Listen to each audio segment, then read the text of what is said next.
teacher of kids 5-year-old turning 6. It's the preschool year, and that's the year where we start in South Africa from that age to around about 18, 8, 9. The Mini Cheese program is geared towards that. But I really enjoyed the previous session a lot because it's actually a year earlier. But much of what you said about what you do with young children, we also obviously do with our preschool program. So I find it very interesting. It works.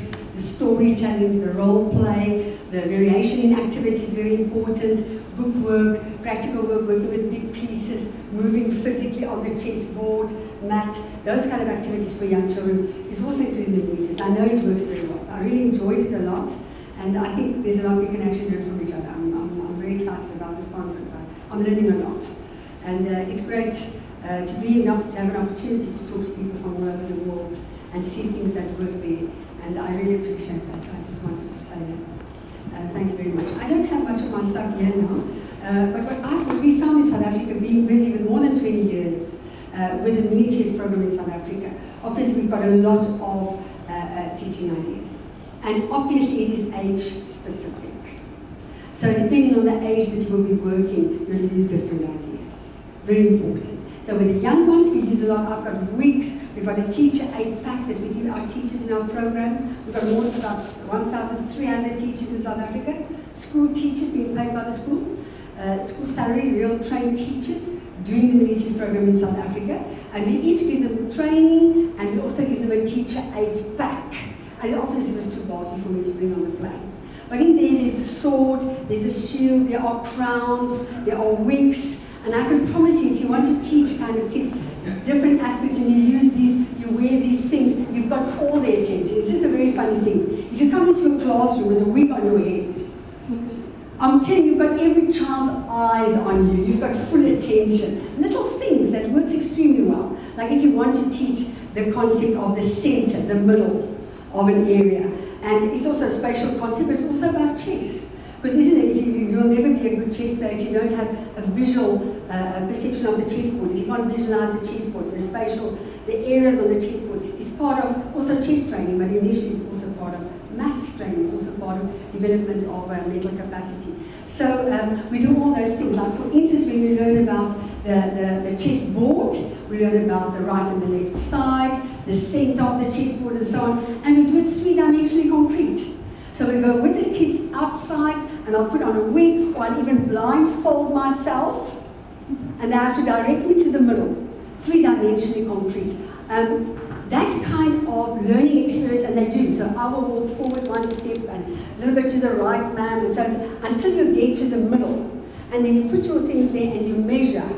Is it really the middle? And you move it. That kind of experience before you go to the chessboard is three-dimensional storytelling experience for youngsters they will never forget. So it's often, it just takes another 10 minutes at the beginning of your class if you want to teach a specific concept to first make it three-dimensionally concrete if you work with youngsters. And they will never forget because they understand three-dimensional concrete. The mini chess program, the first lesson, also starts with the story of chess. And storytelling is just, it's not only for young kids. It's for all ages. We love stories, isn't it? We love stories. If you hear a story about that person's life, a story, or that, it works. It's our way of being interested, and we do a lot of that with chess, a lot of storytelling. For instance, I don't have my crown now here, and I don't have my big red, just very cheap, just a piece of material that you can have around your neck, to be the king. For instance, just going to put this down for a minute. If we teach a specific piece, we always start with the role play of that piece at young age level. So I'll have my crown on, and I'll have a red or purple or something around my neck. It doesn't cost a lot, it costs almost nothing. And before I teach about the king and the moves of the king and the piece, I would have this little role play. I'd come into the class and say, oh, I'm very important. I'm the most important piece of the world. And because I'm so important, I need a crown. Because the crown is so heavy and it's gold, I can't move quickly, I can't run. I've got a crown in my, just a story, role play. And it's love, they will never forget that the king only moves one square at a time, that he can go any direction he wants, because there's a picture there. And most brains learn through picture play. So in the mini chess program, because we work with young children from preschool to grade 3, this method of teaching pieces, teaching moves, role play, getting kids involved is very important. I'll, for instance, get a child in front. I'll be maybe the king with the crown. I get a child and he's standing right next to me. Can I capture this child? And I have a sword as well. And I have the child, put it next to the outer board and go on that square, and that's how I capture. And it's a role play. It's a picture a child will not forget. So in the beginning, what we do is a lot of role play, 3-dimensional. It doesn't cost a lot of money. It's not very difficult.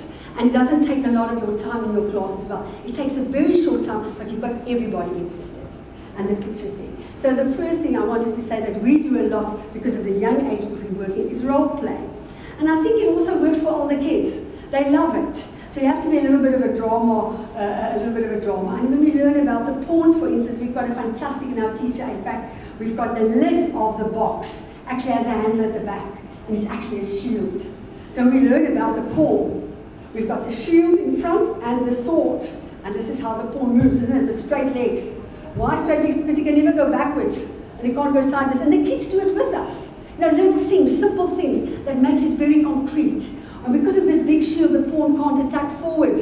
He can only attack diagonally around the shield, isn't it? So with role play, there's so much simple things that you can use to make the chess game interesting and concrete, and which they will never forget. So I find if you work with young children, you can use role play as a very, very effective teaching aid. And it doesn't have to be expensive or difficult or very dramatic. It's just short, it's 5 minutes, it's 10 minutes, you've got the idea, and the kids will never forget it, they love it. So I find role play very important. Then in the mini chess program, we also make use of a big magnetic board. And the reason why I say big magnet, nothing wrong with this board at all, it's stunning, but we use a bigger one because our classes, I don't know if they maybe bigger than the classes in Britain, I don't know, but the big board is very useful. We also have a mat as part of our teaching kit where the kids walk with the piece on the head, and they walk like a king, one square at a time. So we involve the kids as well in the role play. Thank you, Andrea. Andrea quickly ran, and I just wanted to show you something. We talked about it.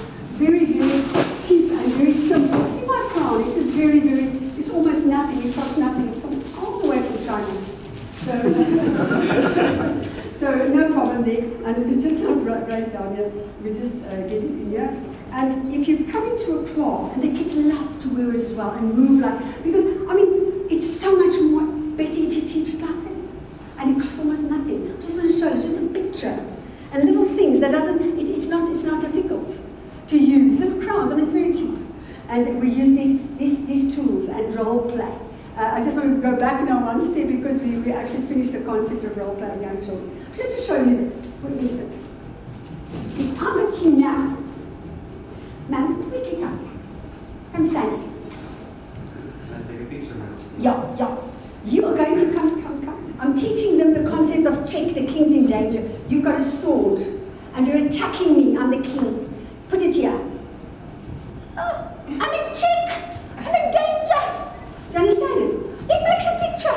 They will never forget, they understand. Oh, you must be much more aggressive. I see you're not from Africa. I'm telling you, some of those teachers who we do teacher training, they come and they go like this, oh, I didn't mean this serious. Anyway, just stand here, please. You can involve the teachers, you can involve the kids.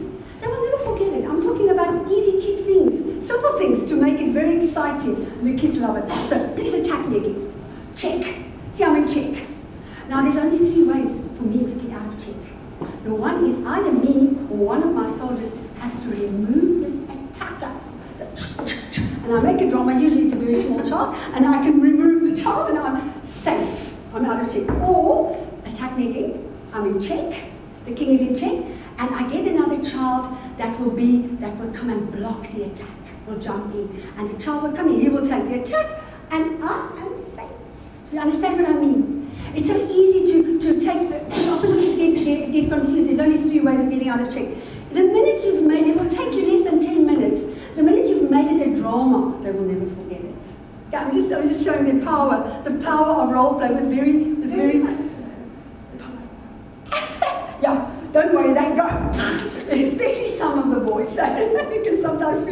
attacked. Thank you. Or, of course, I can also run away and I'm out of danger and I'm safe. So if you have these little things, it makes a big impact and makes it fun. I'm just giving some, thank you very much for being the attacker. 2 more minutes. 2 minutes? Yes. Okay, sorry. So this one, if we're going to learn about the center. Let me promise, if you walk in the class with a wig on your head, it doesn't cost much. You've got all attention and nobody forgets it. Okay? The bigger the fool you make of yourself, of course, the bigger. Okay, I'm just giving some examples. I'm sorry. Okay, so role play, we did talk about role play. In the mini chess program, we do really also use a lot of the big magnetic board where we transfer the 3-dimensional concepts we learn in the concrete. We transfer it from 3-dimensional to 2-dimensional, which is very important. And then we also make use of a lot of mini games. For instance, after we learn every piece we learn in the mini chess program, we first have a game about that piece. So if you learn about the king, that only moves 1 move, then we have the king from 3-dimensional, we move to 2-dimensional. Then they have this little exercise. And you put the king here, is how many squares for the king to get to that specific square. Or we've got colourful magnets, we put it on there. Or if the king has to move in that direction, he has to move up, down, right, left. You know, a child, a young child that cannot distinguish between right and left will always be a slow reader all his life, even when he becomes a grown-up. It's a very important differentiation, those direction differentiations at an early age. It's part of the development cycle. So we practice it from 3-dimensional to 2-dimensional, and then we go to the application on the chessboard. After we learn about the king and the pawn, we play the pawn soccer game.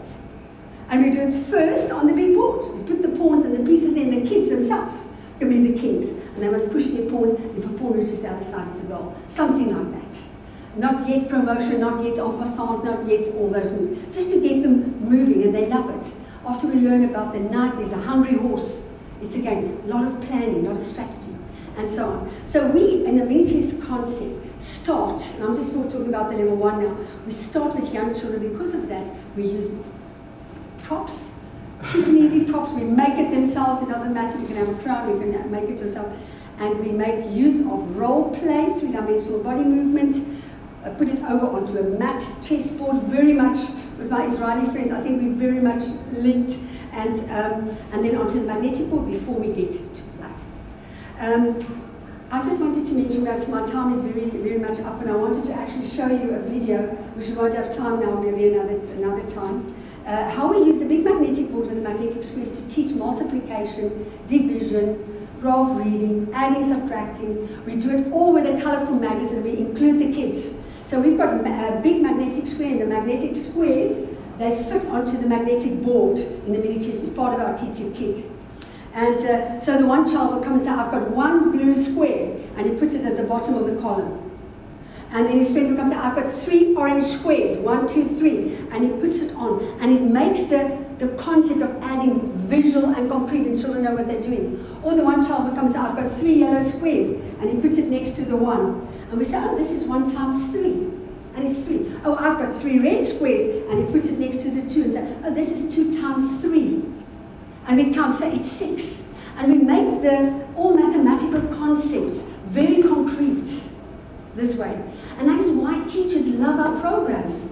You know, if you go into a school system and you have to train teachers, you often get resistance, isn't it? Because I mean, they've got a full schedule, they've already learned, they are qualified teachers, they've been teaching for 20 years, and they don't want to hear something else now, something new now. But the minute you show them a tool that can really help the kids, they become your biggest advertisement, if I can say. So we've got 3 times 3 and 4 times. So 4 times 3, and division even. We teach division by means of food, and then we go to the chessboard. Let's find there's 8 files, and you find the middle one. We even learn the line of symmetry. So we'll pack along this line of symmetry, we'll pack a pattern here, and the kids have to pack the pattern with the other color squares on the other side. So we learn a lot of mathematical concepts, spatial concepts, or visual, concrete, interactive kids all the time being involved in the class. Our kids are not sitting there just pushing pieces, they're not. But we do play, there's a place for it, obviously. Chess is a wonderful game, and we obviously want to get to chess, and we do.